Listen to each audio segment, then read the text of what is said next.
கடலத்தின் මහා ஊடாக මුහුදක් තියෙනවා. கடல் வளம் உள்ளது. ඇයි අපි දුක් විඳින්නේ? நாங்கள் ஏன் கஷ்டப்படுவோம்? අපි පාලකයන්ගේ වැරද්ද. ஆட்சியாளருடைய பிழை, අපේ දේශපාලකයන්ගේ වැරද්ද. எங்களுடைய அரசியல்வாதிகளுடைய අපි තවදුරටත් දුක් විඳින ජාතියක් විය යුතු නෑ. இன்னும் நாங்களும் இன்னும் අපි கஷ்டப்படுகின்ற මේ රට හදන්න ඕන. நாங்கள் இந்த நாட்டை අපි கட்டியெழுப்ப ආයෝජන මණ්ඩලයත් එක්ක සාකච්ඡා කරලා நாங்கள் முதலீட்டு சபையுடன் கலந்துரையாடி විශේෂ කර්මාන්ත කලාප 3ක් හදන්න අපේක්ෂා කරනවා යාපනයේ. சிறப்பாக கைத்தொழில் பேட்டைகள் மான்குளம், அமைக்கிறதுக்காக 3 வடக்குல කංකසන්තුරේ மான்குளம் காங்கேசன்துறை මාංකුලෙන් කංකසන්තුරේ තව එකක් තියෙනවා අපි. பரந்தன் පරන්තන් பரந்தன் අපි කර්මාන්ත පුර 3ක් හදනවා. கைத்தொழில் பிரதேசங்களை 3 අපි ආයෝජන ගේනවා. நாங்கள் அதுக்காக முதலீட்டு කර්මාන්තශාලා හදනවා. தொழிற்சாலைகள் දරුවන්ට அமைக்கிறோம். රස්ස ඇති කරනවා. பிள்ளைகளுக்காக தொழில் வாய்ப்புகள் රටේ ජාතක නිෂ්පාදනය වැඩි කරනවා. நாட்டின் தேசிய உற்பத்தி මේ උතුර තිබුණා. இந்த வடக்கில் இருந்தது විශාල කර්මාන්තශාලා තිබුණා. பெரும் පරත්තන් වල රසායන කර්මාන්තශාලාවක් තිබුණා. பரந்தன் ரசாயன කංකසන්තුරේ සීනි කම්මල තිබුණා. சிமெண்ட் தொழிற்சாலை இருந்தது. ජාව කච්චේරි වල තිබුණා. சாவகச்சேரியில் இருந்தது.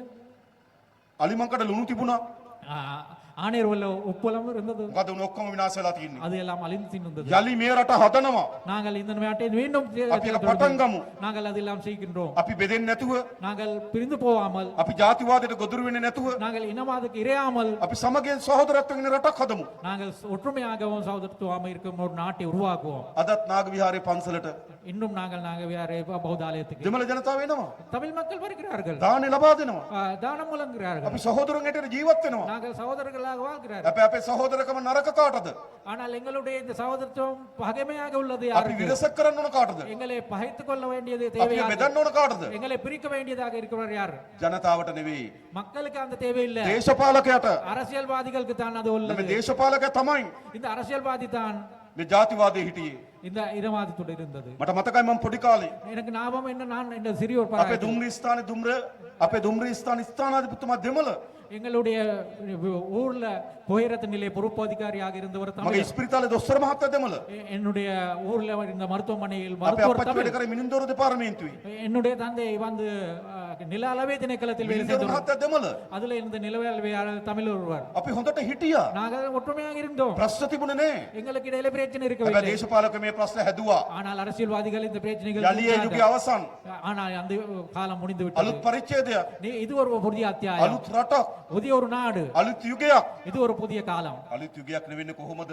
இது புதிய காலமாக இல்லாம இருக்கிறது දකුණේ எப்படி? ඉපදුණු මට தென்னிலங்கையில் பிறந்த எனக்கு, සිංහල භාෂාවෙන් කතා කරන මට சிங்கள மொழியில் பேசுகின்ற எனக்கு, ඔබ දහස් ගණන් එකතු වෙලා நீங்கள் ஆயிரக்கணக்கானவர் සවන් දෙමින් ඉන්නවා. நீங்க கேட்டுக்கொண்டிருக்கிறார்கள். අපේ සහෝදරත්වය නෙවෙයිද? இதுதான் අපේ தோழமை, විශ්වාස නෙවෙයිද? இதுதான் நம்பிக்கை, අපේ බැඳීම නෙවෙයිද? இதுதான் எங்களுக்குரிய பற்று. යලි මේක බෙදෙන්න දෙන්නේ නෑ.